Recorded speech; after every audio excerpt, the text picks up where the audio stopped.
Countdown for blast off. X minus 5, 4, 3, 2, X minus 1, fire.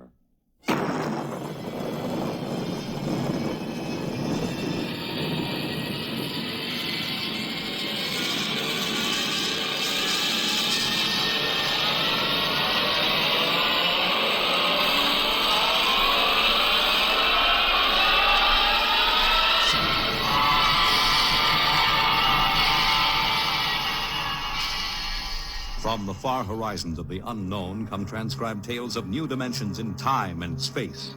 These are stories of the future, adventures in which you'll live in a million could-be years on 1,000 maybe worlds. The National Broadcasting Company, in cooperation with Street and Smith, publishers of astounding science fiction, presents X minus 1.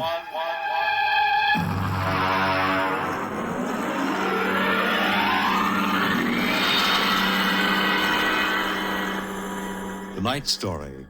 Cold equations. There is no margin of safety along the rim of a frontier. There can't be any until the way is made for those who come later. Until then, the penalty for mistakes is a grim one. The laws of physical nature operate with irrevocable certainty, with no room for mercy, kindness, or sentimentality. In space, life becomes a cold equation, and the equal sign is often followed by death. I know. I'm the pilot of an EDS.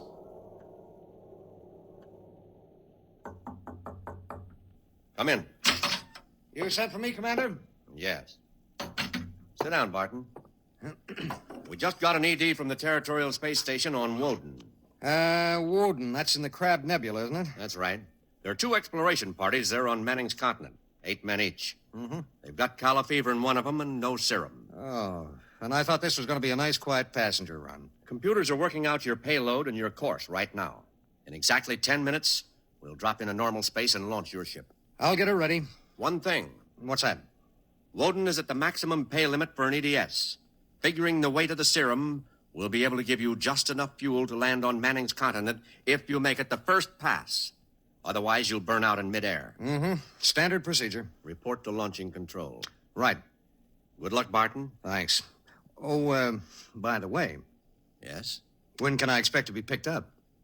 We'll make a stop on the run back to Earth sometime next year. You'll be notified by radio. Okay. Sorry, we can't make it sooner. That's what happens when you sign on for EDS work. I'll see you next year, Commander.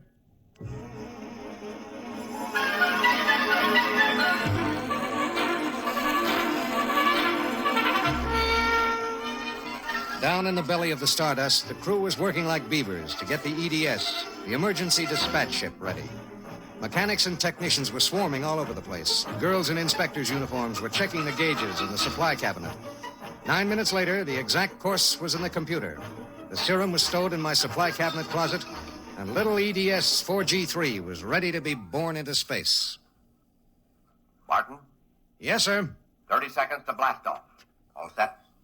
All set. I'm turning you over to traffic. Ready. Traffic control. Come in, EDS 4G3. Ready. 20 seconds. Lock open. 15 seconds. Space drive on. Space drive on. 10 seconds. Gravity neutralizer on. Neutralizer on. 5 seconds.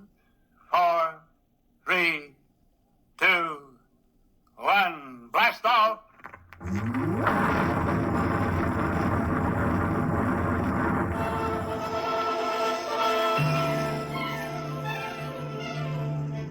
I don't remember how long it was afterwards that I first noticed something wrong. Maybe an hour, maybe 2. There was nothing to show it except the needle and the heat gauge. It was on 0 when we left the Stardust, and now I noticed that it had crept up toward the 30 mark. That meant something inside the ship was radiating heat. That something was in the supply closet, and it was alive.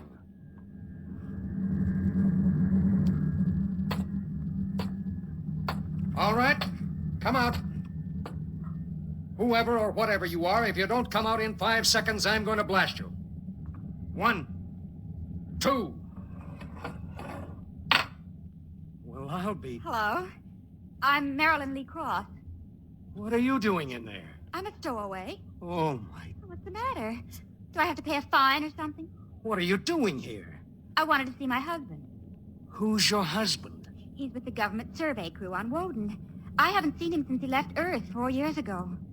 Okay. But what made you hide in my EDS? I have a job waiting for me on Mimir, but I heard you were going to Woden and there was plenty of room, so I hid.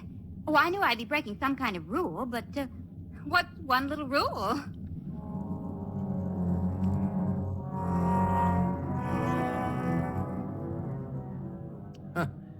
What's one little rule? H amount of fuel will power an EDS with a mass of M safely to its destination.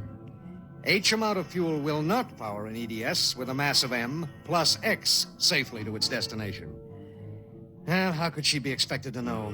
She was 5'2" with brown curly hair and the faint, sweet smell of perfume. She was 5'2" and she smelled like apple blossoms. And her name was X in an equation that would have to be balanced.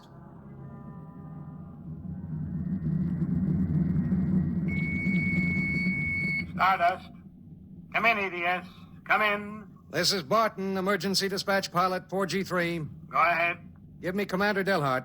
What's the message, EDS? I have to consult Commander Delhart. The commander is busy. Listen, you squirt. Give me Commander Delhart. One moment, 4G3. Commander Delhart, emergency message from ETS 4G3. This is Delhart. What is it? At 0800 hours, I discovered a stowaway aboard my ship. A stowaway? Yes, sir. Well, have you notified ship's records? Not yet, sir. You know the regulations as well as I do. Of course I know the regulations. That's why I'm calling. Barton, what's going on? Sir, this is a girl. A young woman. Oh. She wanted to see her husband on Woden. She didn't know what she was doing. I see. I wondered, sir, maybe the cruiser could change course or something? I'm afraid not. We're hundreds of light years apart now. We have a limited fuel supply ourselves, with 900 passengers. Is there any chance? No. Okay, Skipper. Better get the information to ship's records. Okay. Barton, Skipper? I'm sorry. Yeah, sure.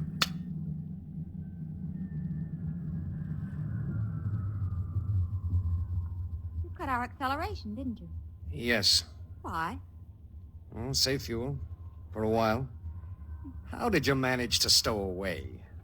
Well, I was taking a language lesson in Mimirese from a girl in the inspection corps. The order came in for your trip, and I just went along on an impulse. Oh, it was easy. I'll be a model prisoner, I promise. Oh, if you were only a thief or a spy, it would make it easier. Make what easier? Forget it.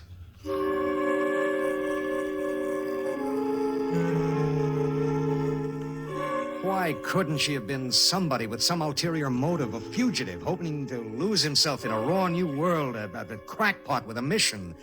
Why did she have to be a woman? A beautiful, kind, trusting woman?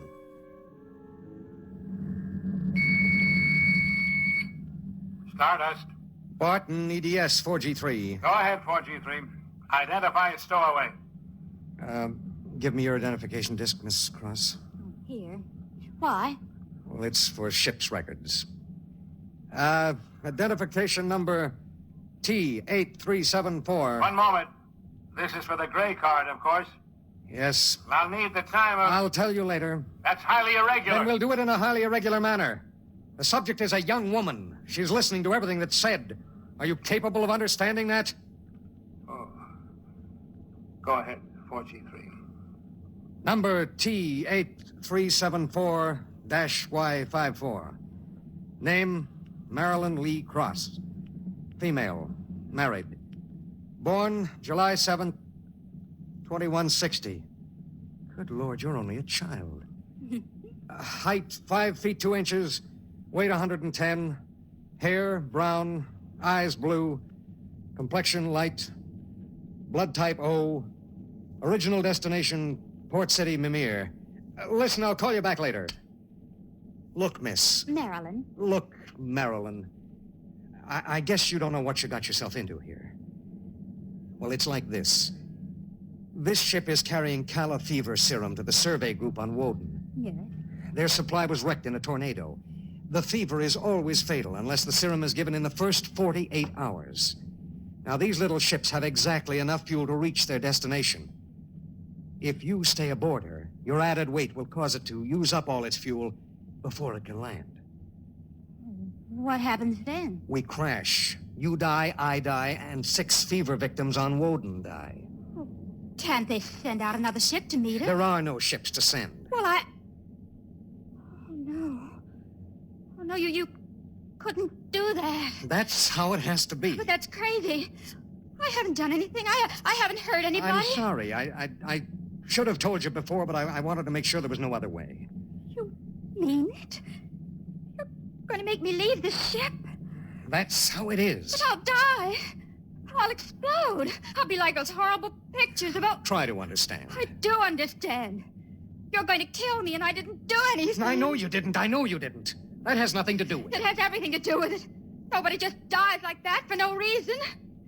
Oh, listen. Maybe there are other cruisers. Cruisers you don't know about. Maybe the radio. Maybe it... Now, listen to me. It's different here. Different from anything you've ever known. On Woden, there are 16 men. 16 men on an entire world. They're fighting. Fighting an alien environment. The environment fights back. You can only make a mistake once. And I made a mistake. Yes. There's no hope. Absolutely none. You'll have to be put out of the ship.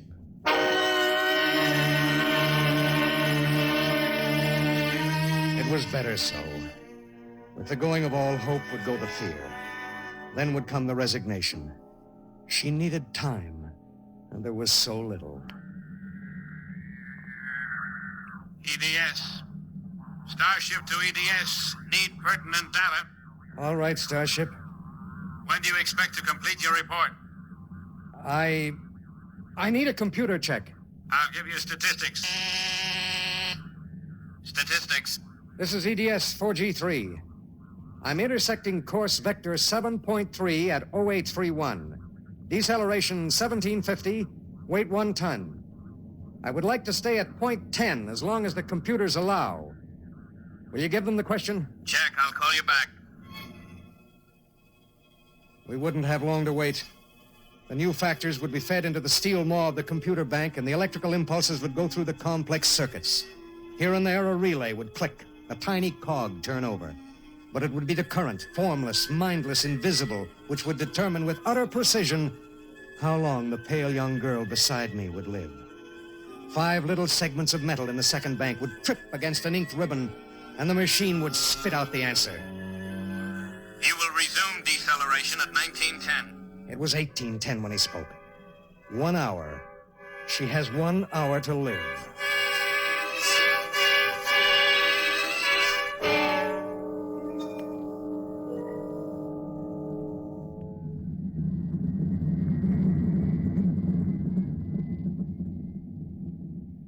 One hour?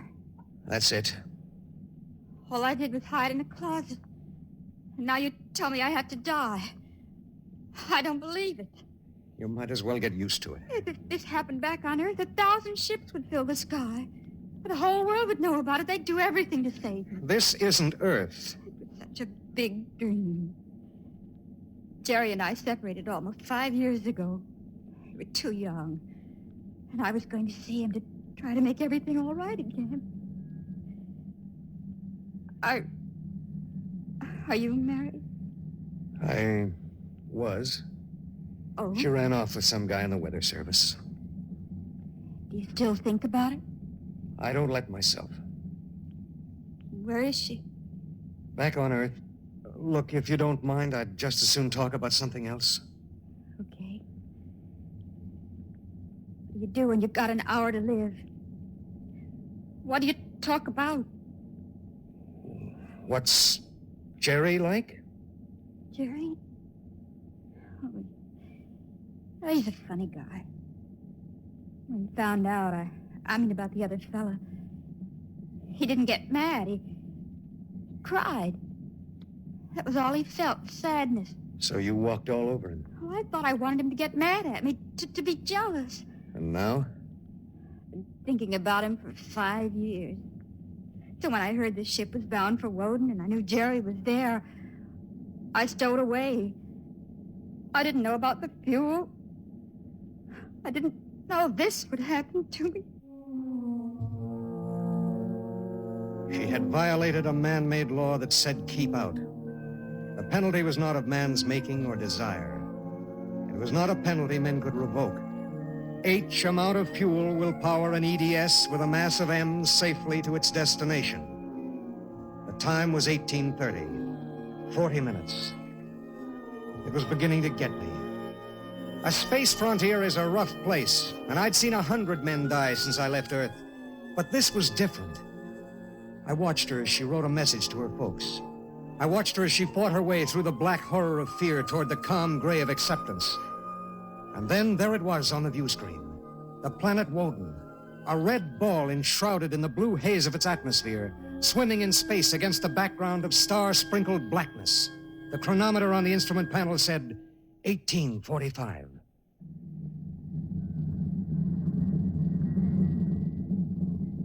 Listen, we're in radio range of Woden now. I mean, would you want me to try to contact your husband? Jerry? It'd mean he would know you're going to die. There'd be nothing anyone can do. Yes. I would like to talk to him. Do you think we can? Well, the planet is turning. If his group is on the side facing us, we might be able to reach him. Oh, try. All right. Hello. Hello, Woden. EDS to Government Survey Group. Can you hear me? Come in, Woden. They may not be monitoring. Hello? Hello. Hello. Identify yourself, please. This is Government Survey Group 1 on Planet Woden. This is John Barton, EDS pilot. You have the serum? Yes. How bad is it? 1 man died last night. 6 have the fever. How long will it take? I start deceleration at 1910 hours. I should be able to land at 1930. Thank God. Look, do you have a Gerald Cross in charge of the group? Commander Cross? Yes, we do. Could I speak to him? He isn't here. He's out with the survey team. When do you expect him? Can't say. How do you read me? How much time do we have left for communication? Less than 15 minutes. All right. If Commander Cross comes back before we lose radio contact, will you have him buzz me? It's important. Okay, EDS. I'll keep the set open. Check.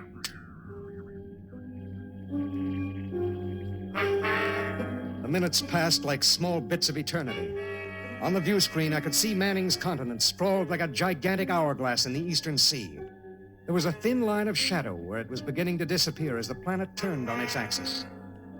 I looked at the pale woman next to me, and I thought of another woman long ago who'd sat next to me and cried because I wouldn't try to understand.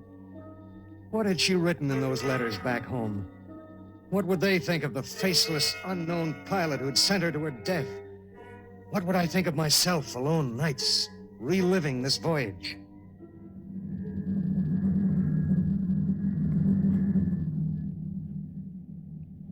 Cold, isn't it? I'll turn up the thermostat. Nothing from Jerry? We have about 2 minutes of radio contact left. Maybe it's better. I mean, suppose it were you and your wife tried to call you.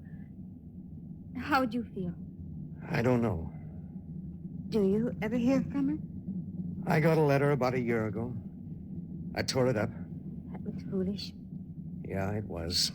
Life is so terribly short to be wandering around alone. Well, Wait a second, we're getting something. How much time before I have to leave the ship? About 10 minutes. Hello, EDS. Hello, EDS. Come in. Come in. EDS. This is Woden. I have Commander Cross. All right, go ahead. Hello, this is Commander Cross. Jerry Cross? Yes. I have someone for you. Go ahead. Hello? Jerry? Hello? Jerry? Who is it? It's me, Marilyn. Marilyn. I wanted to see you again. I stowed away on the EDS. You what? What, Marilyn? It doesn't matter, Jerry. All that matters is that I can tell you all the things I've kept inside for so long. Jerry, I want you to know I've never forgotten. Oh, it's been so many years. I can't believe it. I thought I'd see you again, but now I can't. Jerry, you don't hate me, do you? Hate you? Marilyn, I've never stopped loving you. Not for an instant. Oh, Jerry. Listen, we don't have much time. The transmission is getting fuzzy. Oh, Marilyn, I've got to see you. There's got to be some way. There isn't. Let me talk to the pilot. Hello? Pilot, have you called the mothership? Did you have them checked with the computers? I've done everything. You've been on the frontier long enough to know the setup in an EDS. Oh, dear God, there must be something, some way. Do you think I'd let this happen if I wasn't sure? He tried to help me, Jerry. He tried. And it really doesn't matter. I'm not frightened anymore. Not now. But how did you get here? I don't understand. Well, I was going to Mimir to take a job, I thought. And now I realize I was just going because I'd be closer to where you were. Oh, Jerry, all this time. Don't. Let me tell you something. Marilyn, I've always known you'd come back to me. I've known it every minute. It's what's kept me alive. I want you to hold that in your mind. Jerry, I can't hear you. We haven't much time. We're losing radio contact. Jerry! Oh, don't cry, darling. Just know how I feel. I do. He's fading. There are so many things to say. Jerry, if you can still hear me, maybe I'll come to see you again. Maybe I'll come to you in your dreams, or be the touch of a breeze, or one of those golden-winged little birds singing my silly head off. Maybe I'll be nothing you can see or hear, but you'll know I'm there. Think of me like that, Jerry. Goodbye. Bye, my darling. She sat motionless in the hush that followed. And then she looked at me. Now? Now. I pulled down the black lever, and the inner door of the lock slid open. She walked with her head up and the brown curls brushing her shoulders. I let her do it alone. She stepped into the lock and turned to face me, and I could see the pulse in her throat. I'm ready. I pulled the red lever, and there was a slight waver as the air gushed out. I thought I sensed a bump, as if something had bumped the outer door. And then there was nothing. The white hand of the closet temperature control was back at 0. A cold equation had been balanced, and I was alone in the ship.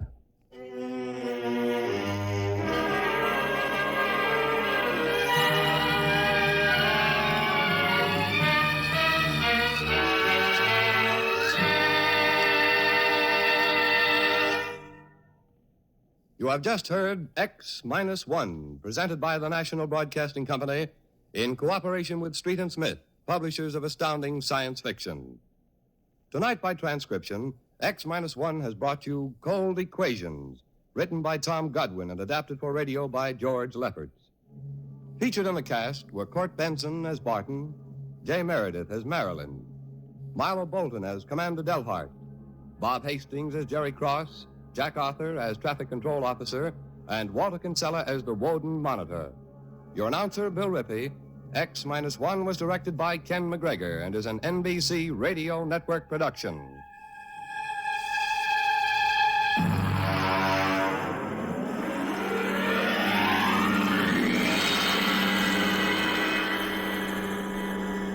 And now, next week. In the days of the Windjammers, whalers sometimes went on cruises that lasted as long as 2 years, and so sometimes they had to resort to rough methods to gather a crew. But what of the future when a cruise to a distant star may last for 15 years or more?